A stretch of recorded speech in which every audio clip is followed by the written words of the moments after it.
Baik, selamat datang kembali di channel Tanya Soal. Jadi di video kali ini kita akan lanjutkan lagi pembahasan ujian mandiri untuk dua PTN yaitu UNY dan USU.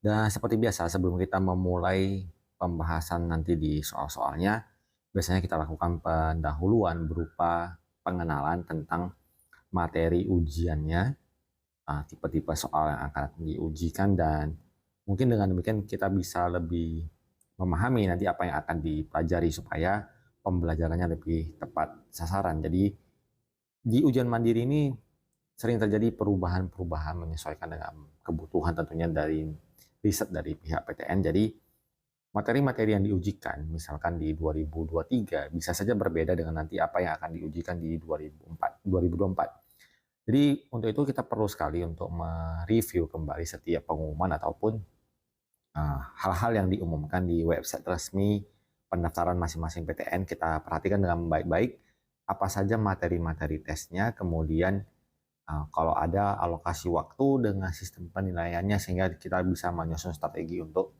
memahami bagaimana pengerjaan soalnya. Kita mulai dari UNY dulu.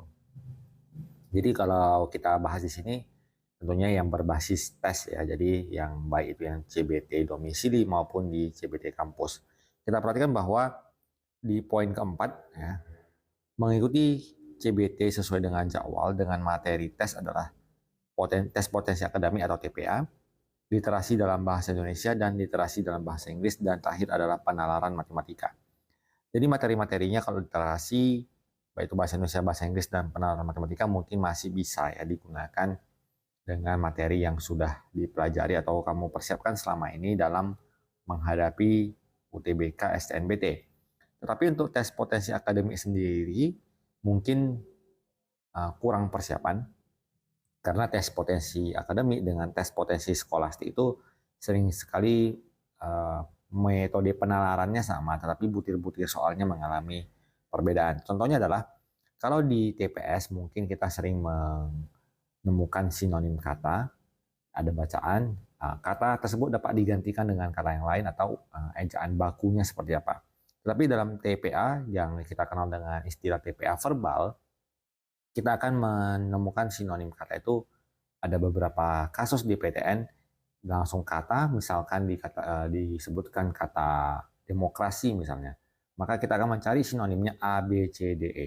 Tetapi untuk yang beberapa kasus yang kita sering jumpai dalam pembahasan soal-soal UNY, metode sinonimnya itu lebih sering dalam bentuk kalimat. Jadi kalau ada kalimat kita lebih mudah untuk kira-kira memperkirakan apa makna kalimatnya. Kemudian tes yang kedua adalah numerik. Soal-soal numerik ini sendiri metode pengerjaannya ada beberapa ya. Pertama numerik yang berkaitan dengan perhitungan dasar matematika, jadi bisa menguatkan kembali materi-materi yang terkait dengan perhitungan pecahan, persen, kemudian hitungan-hitungan akar. Kemudian yang di berikutnya adalah soal-soal yang berkaitan dengan soal cerita, tidak serumit yang di SNBT tentunya. Biasanya berkaitan dengan statistika, mencari rata-rata gabungan, kemudian mencari barisan bilangan, dan seperti itu. Kemudian yang metode atau bukan metode, tipe tes berikutnya, tipe tes yang ketiga adalah penalaran dan juga uh, gambar ya. Jadi kalau penalaran itu kita bisa menemukan soalnya itu dalam bentuk penarikan kesimpulan, kemudian penalaran gambar misalnya diberikan beberapa gambar dan kita akan disuruh untuk berpikir kira-kira apa kelanjutan dari 4 buah gambar, gambar kelimanya mana, atau mungkin juga dalam bentuk gambar dan kita disuruh memilih mana gambar yang bukan termasuk kelompok dari gambar yang lain.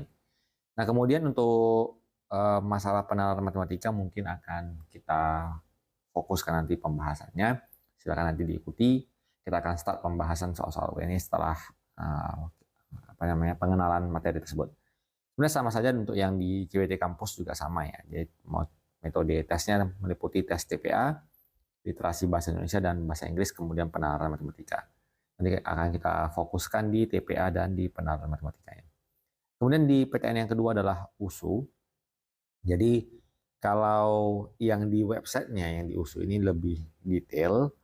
Kenapa lebih detail? Jadi langsung diberikan materi tesnya itu meliputi ujian potensi skolastik dengan subtes verbal, gambar, dan logika. Jadi verbal itu meliputi 3 subtes yang utama, yaitu sinonim, antonim, dan analogi. Jumlah soalnya 10, jumlah menitnya 10, gambar yang seperti yang saya jelaskan memiliki kemiripan dengan soal-soal yang di UNY. Jadi nanti kita upload pembahasannya, bisa digunakan secara bersama-sama untuk kamu baik yang mengikuti tes di USU maupun UNY, karena metode pengambilan atau logika berpikirnya sama saja. Kemudian logika itu sama dengan penalaran. Jadi soal-soal yang berkaitan dengan penarikan kesimpulan. Jumlah soalnya sebanyak 30. Kemudian untuk literasi bahasa Indonesia terdiri dari 6 soal masing-masing dengan kategori mudah, sedang, dan sulit, berarti totalnya 18 soal. Kemudian untuk ujian penalaran matematika juga terdiri dari 6, 6, 6, berarti 18 soal dengan jumlah atau alokasi waktu 27 menit. Kemudian ujian literasi bahasa Inggris sama juga kategorinya mudah, sedang, sulit, masing-masing 6 soal dengan waktu 27 menit. Kemudian yang perlu kita perhatikan di USU ini juga adalah hal yang kedua adalah tentang bobot penilaian. Jadi di sini juga detail disebutkan bahwa jenis ujian potensi skolastik, verbal jumlah soalnya 10, gambar jumlah soalnya 10, logika jumlah soalnya 10, kemudian masing-masing dengan skor benar adalah 12 minus 6. Artinya satu soal yang benar mendapatkan nilai 12, tetapi kalau kamu menjawab salah terjadi pemotongan skor minus 6.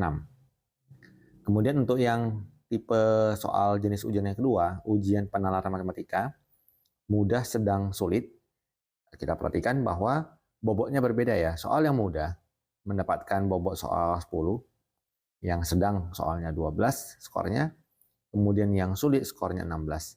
Untuk soal yang mudah, kalau kita jawab salah, pemotongan skornya lebih tinggi, minus 8. Jadi ibaratnya kalau istilah di UTBK mungkin memblok jawabannya, tidak sepadan ya. Jawab satu, menembaknya itu skornya 10, minusnya minus 8. Kalau soal sulit, skornya kalau kita anggaplah kita tebak ya, mendapatkan skor 16 dengan resiko minus 4. Tetapi biasanya adalah bukan kita yang menentukan kategori soal mudah, sedang, sulit, dan ditentukan oleh panitia tentunya. Biasanya soal-soal yang kemungkinan wacananya itu agak panjang, itu mungkin akan masuk dengan kategori yang sulit. Jadi itu difokuskan, jangan dilewatkan justru karena memiliki poin yang tinggi, dan kalaupun salah, skor pengurangannya tidak sebesar skor yang soal kategori mudah. Kemudian untuk ujian literasi bahasa Indonesia, untuk kategori mudah ada 6 soal, skor benar 10, salah minus 8. Kemudian untuk yang sedang, benar nilainya 12, kemudian salah minus 6. Kemudian untuk yang sulit, skornya benar plus 16, dan kalau salah minus 4. Begitu juga dengan untuk ujian literasi bahasa Inggris, kalau yang mudah benarnya 10, salahnya minus 8.